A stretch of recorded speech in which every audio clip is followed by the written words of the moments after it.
주목받 신종 코로나 바이러스 기세가 꺾이질 않고 있는 가운데 세계보건기구 WHO에서도 우한 폐렴 위험성을 높음으로 격상했다. 과연 우한 폐렴, 우리 경제에 미칠 영향은 무엇이며 대응 전략은 무엇인지 집중 분석한다.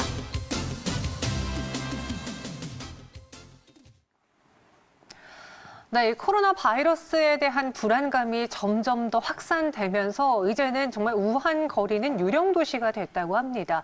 이 확산자가 늘어나고 있고 감염자도 늘어나고 있는데 우리 시장엔 또 어떤 영향을 미치게 될지 저희 긴급진단 통해서 한번 이야기 나눠볼게요. 용인대학교 중국학과 박승찬 교수와 함께하겠습니다. 안녕하세요. 반갑습니다. 네, 교수님. 또 이번에는 중국에서 폐렴으로 신종 코로나 바이러스로 인해서 또 뜨거운데 지금 중국 상황은 더 패닉이지 않을까요? 그렇죠. 아비규환이란 말이 해당될 정도로 있고 TV를 보면 뉴스에 보면 아나운서가 마스크를 쓰고 맞아요, 맞습니다. 봐주셨죠. 그러니까 상황이 지금 매우 긴박하다라고 보여지는데 지금 실시간으로 계속 좀 올라가고 있는 상태인데 이게 지금 작년 12월 8일 날 지금 최초 발병했다라고 좀 보여지거든요. 그런데 이게 지금 뭐 우리가 잘 아는 우한 하남 수산물 시장에서 했는데 이게 이제 그리고 올해 이제 2월 11일 날 이제 중국 정부가 발표를 했어요. 우한 폐렴이라고 발표를 했고 그리고 지금 현재까지 계속 시간 올라가고 있는데 제가 조금 전에 체크를 해보니까 12시 지금 현재 보니까 지금 어제보다 한 1,700명 정도 늘었어요. 확진 환자가 지금 한 4,535명. 의심 환자가 한 7,000명 가까이 됩니다. 그다음에 지금 사망자도 지금 106명이 지금 있거든요. 그래서 물론 완치도 60명이 됐다라고 하고 있는 상태고 다행히도 지금 최근 자료 지금 제가 좀 실시간으로 들어가 보고 있는데 중국 정부에서 지금 치료 방안에 대해서 발표를 했다. 그 중의학을 포함해서 지금 임상실험도 하고 있는 상태이기 때문에 약간은 좀 희망이 보이고 있는 상태이긴 합니다. 어쨌든 지금 이 분위기가 이렇다 보니까 지금 시진핑 주석 같은 경우는 지금 뭐 춘절 당일날 긴급 소집했지 않습니까? 그러니까 뭐 중앙정치국 상무위원 소집을 했었고 뭐 전염병과의 전쟁 선포를 했고 27일 날이죠.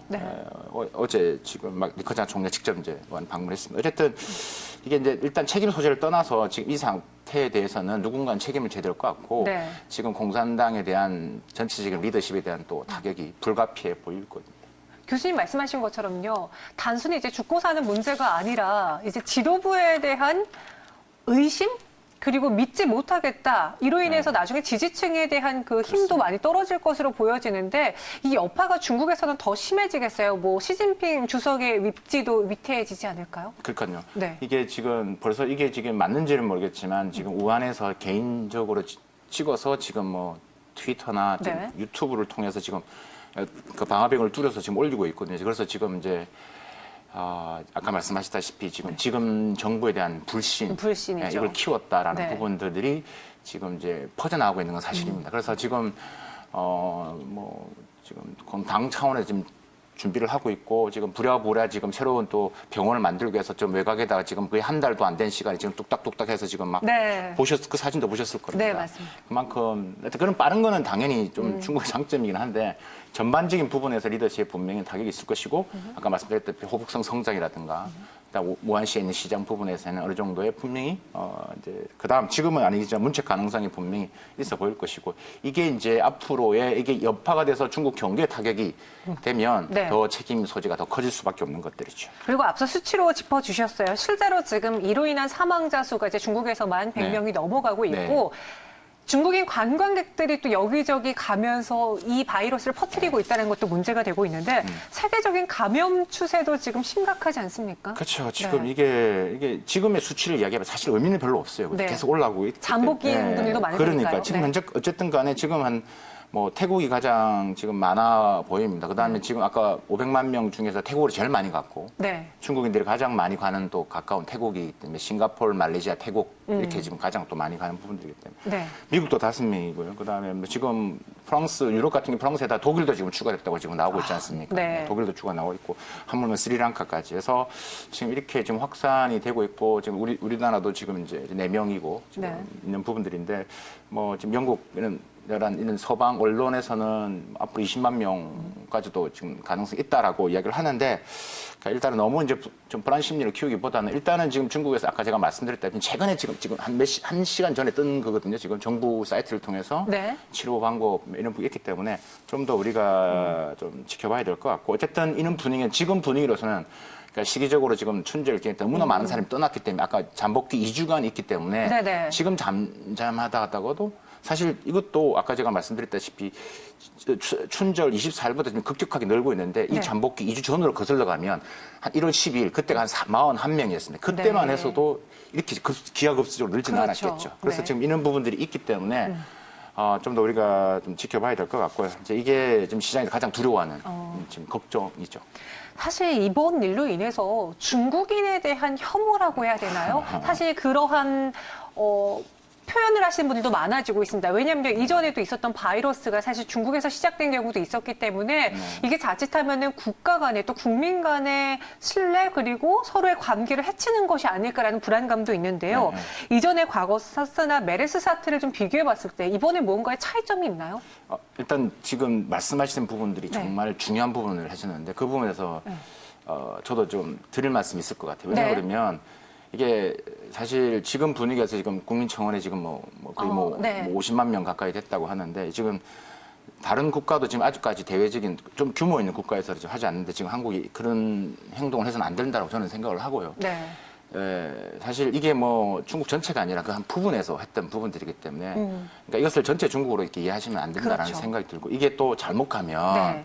국가 간에 이런 부분들이 있기 때문에 저는 이제 이 부분을 통해서 지금 이럴 때 우리가 빨리 앞서서 지금 필요한 게 지금 아까 의료용품이거든요. 지금 마스크가 없고 네, 품귀 현상이죠. 지금 마스크도 없는 상태, 돈이 없는 게 아니라 네. 돈을 줄 테니까 지금 구해달라고 하는데 근데 그래서 저도 지금 계속 바쁘고 있는데 지금 계속 모아서 지금 보내주려고 하고 있거든요. 네. 저희 제가 칭화대를 졸업했는데 칭화대 동문회 차원이라든지 저희 연구소 차원이라든지 그래서 이제 그런 부분에서 지금 일본이 벌써 100만 개 지금 보냈다는 거 아니겠어요? 네. 이럴 때 가장 힘들 때 도와주는 게 부분들이거든요. 어차피 네. 지나가게 돼 있고 그럼 우리도 메르스는 우리한테서 일어난 일인데 너무 그렇게 보면 안 된다라고 그건 대국적으로 아니다라는 생각이 들고요. 네. 일단은 지금 다른 점 부분에서는 일단 이게 2003년 사스에 비해서는 확실히 좀 빨라지고 있는 건 사실입니다.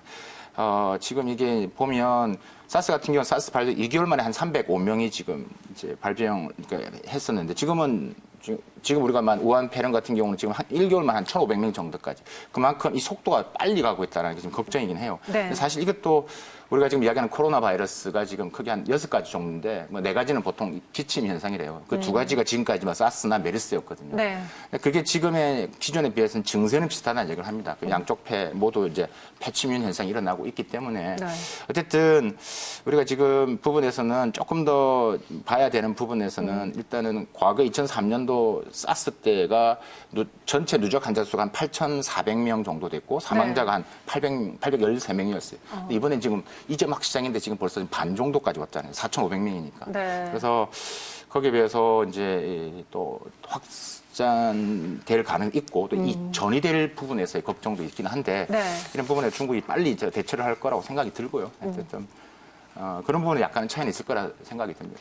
교수님의 경우는 이제 칭화대 졸업하셨고요. 네, 또 네. 중국 쪽에서의 전문 네, 학자시기 네, 때문에 네, 네. 많은 분들과 좀 연관되어 있을 것 그렇습니다. 같은데 네. 실제로요. 이럴 때 우리가 도의적인 문제잖아요. 맞습니다. 도의적인 문제 차원에서 마스크를 지원해주고 네, 세계적인 WHO에서도 네. 보건은 지원을 할 테니 지원을 하게 된다면 나중에 추후에 이 바이러스가 사라지게 되고 중국과의 관계에서 있어서 맞습니다. 한한령도 불식시킬 수 있는 무언가의 모멘텀이 될 수 있다는 거죠. 아유, 속이 시원한데요.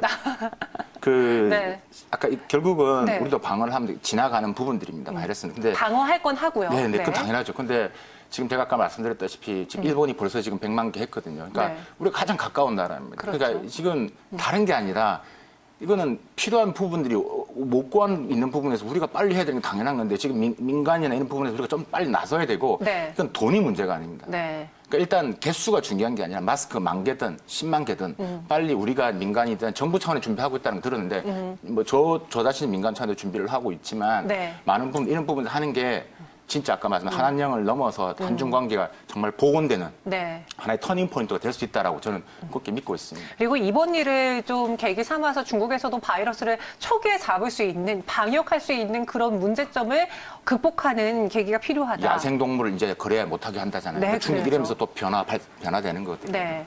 그리고 이제 좀 증시로 또 경제 네. 상황으로 네네네네. 돌아오자면요. 세계 경제를 강타하고 있잖아요. 네네. 실제로 많은 분들이 도로 위에 안 나가고 거리 위로 그렇습니다. 안 나가면 뭘 쓰지 않겠죠. 맞습니다. 경제적으로 소비도 많이 줄게 될 텐데 영향은 어떨 것으로 예측하시나요? 저는 이게 지금 지난 사스 때가 지금 전체적으로 한 손실이 한 400~500억 네. 달러 정도 됐다고 해요. 네. 이게 뭐 있는데 뭐 그 이상이 됐을 거라고 보는데요. 저는 크게 이번에 글로벌한 경제부는 크게 네 가지로 봅니다. 첫 네. 번째는 우리가 좀 전에 정시에서 보셨다시피 결수 불확실성이 커질 수밖에 없습니다. 지금 뭐 우리 국내 정시를 떠나서 뭐 지금 S&P 500이든 다우존스는 다 지금 하락세를 치고 있기 때문에 네. 뭐 이런 부분에서의 우리 이제 투자자님 부분을 좀 생각을 하셔야 될 것 같고요. 두 번째. 이게 중국 소비 감소 아까 말씀하셨잖아요. 분명히 중국은 GDP 성장에서 분명히 가장 큰 부분이 국내 소비인데 네. 이런 부분에서 타격. 안 그래도 지금 중국 경제에 대해서 힘든데 동력 부분에서 또 떨어질 것 같고요. 세 번째가 이제 중국인들이 연 한 1억 5천만 명이 나갑니다. 그러면 그 사람들이 아까 그 럭셔리 브랜드를 다 사죠. 네. 예. 이러다 보니까 뭐 세계 경제 영향이 떨어질 수밖에 없죠. 네. 네 번째가 이제 잠시 아까 나왔는데 지금 이제 만약에 장기화될 경우 지금 중국에 들어가 있는 공장들, OEM 공장들, ODM 공장들이 네. 만약에 돌리지를 못하면 이게 이제 아까 반도체도 나왔지만 네. 하물며 아이폰, 뭐 스마트폰 포함해서 그다음에 뭐 LCD 전자부품 이게 전체적인 밸류 체인에서 흔들리면 네. 이게 중국만의 문제가 아니라는 거죠. 그럼 이 글로벌에 전체적으로 떨어질 수밖에 없는 구조에 네. 있다. 그래서 단순 이걸 뿐만 아니라 이어지는 이 글로벌 경제에 이런 파급력을 좀 더 생각하고 우리가 좀 지켜봐야 될 것 같습니다. 그러면요. 사실 저희가 우한이라는 지역은 저만 그런 건가요? 좀 생소했거든요. 그런데 우한을 들어보니까요. 제조업체들이 굉장히 많고 공장들도 자동차 업체가 많고. 많습니다. 네. 네. 그렇기 때문에 우한 지역이 만약에 유령 도시가 된다면은 우리나라에 있는 수출 의존도가 큰 기업들 그리고 IT 이런 제조업체들도 피해를 볼 수밖에 없다라고 말했는데 우한이 어떤 지역인지 우리 교수님이 그리고 네. 이번 우리나라에 미치는 경제적인 악재 요인이 이전에 뭐 사스나 메르스랑 비교해 봤을 때도 네. 훨씬 더 클 것으로 보시는지 그 부분도 좀 말씀해 일단 주세요. 우한은 뭐 네. 다른 매체에서 간단히 들으셨겠지만 일단 우한 자체가 그러니까 일단 내륙 시장은 성장하는 도시였습니다. 그러니까 우한시 자체가 인구가 1,100만 명이 그러니까 네. 실상 1,200만 명이래요. 우리 화장품 기업들도 많이 들어가서 팔고 있는 한국 브랜드 좋아했었고 한류를 좋아하는 브랜드였죠. 역사적으로도 뭐 우리가 있을 때 관계가 많았던 그 이야기는 좀 길어지겠지만 네네. 그러니까 그 의미가 있는 곳이었고요. 과거에 중국의 신해혁명의 출발지였고 그다음에 우리 삼국지의 스토리도 많은 곳입니다. 거기. 네. 그러니까 우한이 아니라 전체도 호북성. 네. 그러니까 주변 지역 자체가 그렇습니다. 우한은 그 중심 도시이기 때문에 어쨌든 이렇게 성장하고 있는 우한이고 중국 내에서는 꽤 소비의 파워가 큰 도시다라고 보시면 될 것 같고요. 자 그러면 이제 질문하던 두 번째 중에서 이제 그러면 국내 경제는 어떠한 영향을 미칠 것이냐라는 네. 부분에서 이것도 뭐 저는 간단히 한 네 가지 정도로 정리할 것 같습니다. 첫 번째가 우리 뭐 다 지금 주가도 보셨다시피 예상했죠. 요커 경제가 지금 올라갈 수밖에 없는 부분입니다. 그래서 뭐 화장품, 호텔, 카지노 뭐 다 영향을 받을 수밖에 없다. 그러니까 이는 서비스 업종, 유통 서비스 업종이 이제 당연히 지금 영향을 받을 수밖에 없을 것 같고요. 지금 이게 분명히 좀 시간적인 좀 텀이 있을 것 같다. 두 번째는 이제 뭐 아까 또 우리 그대로 지금 주가에 반영되고 있지 않습니까? 이제 안 나가니까. 그러니까 국내 소비도 안 되는 거죠. 그렇죠. 우리가 나가지를 않기 때문에. 그러니까 네. 국내 소비 축 현상. 그러니까 결국 한국 경제에 성장할 수 있는 이 소비 진작을 통해서 해야 되는 이런 부분들이 자꾸 정부 이야기를 하고 있고 지금 한국 지금 쇼핑 페스티벌을 하고 지금 자꾸 독려를 하고 있는 부분에서 또 악재가 터진 부분들이거든요. 네. 그다음에 세 번째가 이제 우리나라 대중국 수출 영향, 그죠? 이런 부분들에서 이런 부분에서 사스의 영향을 봤을 때 2003년도 같은 경우는요. 네. 그러니까 그 사스가 5월달 정도 됐기 때문에 그때 저는 중국에서 잘 알죠. 제가 그때 대사관에서 근무를 하고 있었기 때문에 잘 알고 있는. 어땠나요? 그 까르푸린데 가면 다 아무것도 없습니다. 그 넓은 그때 저는 이제 외교의 신분이었기 때문에 네. 들어올 수는 없었고 현지에 있었기 때문에 네. 지금도 생생하죠. 한국에 올 수는 없는 상태. 네네. 어쨌든 그때의 한국의 이제 2, 4분기 정도에 우리나라 5월 수출이 대중국의 수출이 급감을 했습니다. 네. 그러니까 그러면서 그로 인해서 GDP 성장률도 1%포인트 정도 하락을 했죠. 그러니까 이렇게 봤을 때 분명히 우리한테도 이번에도 이제 분명히 자동으로 연쇄 효과가 나타날 수밖에 없다라는 생각이 들고요. 네. 네 번째가 이제 아까 글로벌 경제도 말씀드렸다시피 지금 중국에 있는 우리 공장 기업들 단순히 우리가 말한 소비재, 자동차, 이런 스마트폰 이런 걸 떠나서 네. 반도체를 떠나서 더 많이 깊숙이 들어가면 우리 중소기업들이 아직까 많거든요. 가동도 힘드니까요. 그렇죠. 출근을 하면 안 된다고 하는. 네. 지금 현재까지는 2월 9일부터 상하이 같은 경우 2월 9일까지만 네. 하고 있습니다. 그때 가서 이제 2월 9일 이후로 출근하라고 그러는데 이게 그 상황에 따라 어떻게 될지는 네. 조금 더 지켜봐야 되는 상황입니다. 네, 알겠습니다. 이렇게 전체적으로 시장에 미치는 영향까지 짚어봤습니다. 용인대학교 중국학과 박승찬 교수와 함께했고요. 여기서 인사드릴게요. 고맙습니다.